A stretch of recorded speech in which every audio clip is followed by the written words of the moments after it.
Dairy ವೃತ್ತದಿಂದ ಕಾಟಿಹಳ್ಳಿ ವೃತ್ತದವರೆಗಿನ ಪ್ರಮುಖ ಮಾರ್ಗದಲ್ಲಿ ಜೆಸಿಬಿ ಮೂಲಕ ಬದಿಗಳಲ್ಲಿ ನಿರ್ಮಾಣಗೊಂಡಿದ್ದ ದಶಕಗಟ್ಟಲೆ ಪೆಟ್ಟಿಗೆ ಅಂಗಡಿಗಳು, ತಾತ್ಕಾಲಿಕ ಗೂಡಂಗಡಿಗಳು ಮತ್ತು ವಸ್ತು ಮಾರಾಟ ಮಳಿಗೆಗಳನ್ನು ತೆರವುಗೊಳಿಸಲಾಯಿತು. ರಸ್ತೆಯಲ್ಲಿ ಸಂಚಾರಕ್ಕೆ ತೊಂದರೆ, ಅತಿಕ್ರಮಣ ಹೆಚ್ಚಾದ್ದರಿಂದ ಕ್ರಮ ಕೈಗೊಳ್ಳಿ ಎಂಬ ಸಾರ್ವಜನಿಕರ ದೂರುಗಳ ಆಧಾರದ ಮೇಲೆ ಕಾರ್ಯಾಚರಣೆ ನಡೆಸಲಾಗಿದೆ ಎಂದು ಅಧಿಕಾರಿಗಳು ತಿಳಿಸಿದರು. ಆದರೆ ಈ ಕ್ರಮ ಪೂರ್ವಾಚನೆ ನೀಡದೆ ಏಕಾಏಕಿ ಕೈಗೊಳ್ಳಲಾಗಿದೆ ಎಂಬ ಆರೋಪ ವ್ಯಾಪಾರಿಗಳಿಂದ ಕೇಳಿಬಂತು. ದಿಢೀರ್ ಕಾರ್ಯಾಚರಣೆಯಿಂದ ಹಲವು ಬಡ ವ್ಯಾಪಾರಿಗಳು ತಮ್ಮ ಪೆಟ್ಟಿಗೆಗಳು, ವಸ್ತುಗಳು, ದಿನಾಲುಗಳ ಆದಾಯದ ನೆಲೆಗಳನ್ನು ಕಳೆದುಕೊಂಡಿದ್ದಾರೆ. ಮೊದಲು ಒಂದು ದಿನವಾದರೂ ಸೂಚನೆ ನೀಡಿದ್ದರೆ ನಾವು ಸ್ವತಃ ತೆರವುಗೊಳಿಸುತ್ತಿದ್ದೆವು. ಹೀಗೆ ಒಂದೇ ಕ್ಷಣದಲ್ಲಿ ನಮ್ಮ ಜೀವನೋಪಾಯವನ್ನು ನೆಲಸಮ ಮಾಡಿದ್ರು ಎಂದು ಕಣ್ಣೀರಿನಲ್ಲಿ ಮಾತನಾಡಿದ ವ್ಯಾಪಾರಿಗಳು ಅಳಲು ತೋಡಿಕೊಂಡರು.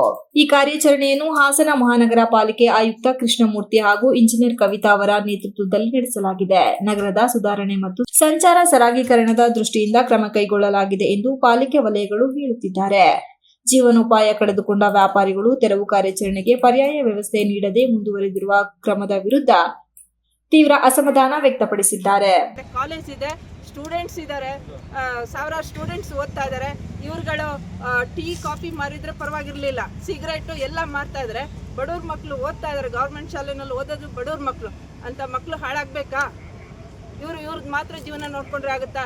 ಇಂಟಿಮೇಷನ್ ಯಾಕೆ ಕೊಡಬೇಕು? ಅಂಗಡಿ ಮಾಲೀಕರು ಹೇಳ್ತಾರೆ ನಮಗೆ ಯಾವುದೇ ಇಂಟಿಮೇಷನ್ ಕೊಟ್ಟಿಲ್ಲ ಅಂತ.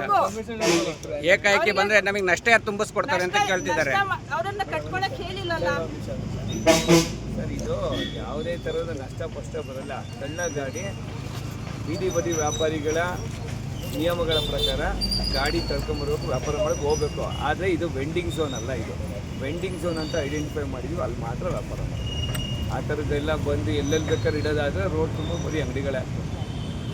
ಆ ಥರ ಕಾನೂನಲ್ಲಿ ಅವಕಾಶ ಇದೆ. Srinivas, TV 46 news Kannada, Hassan.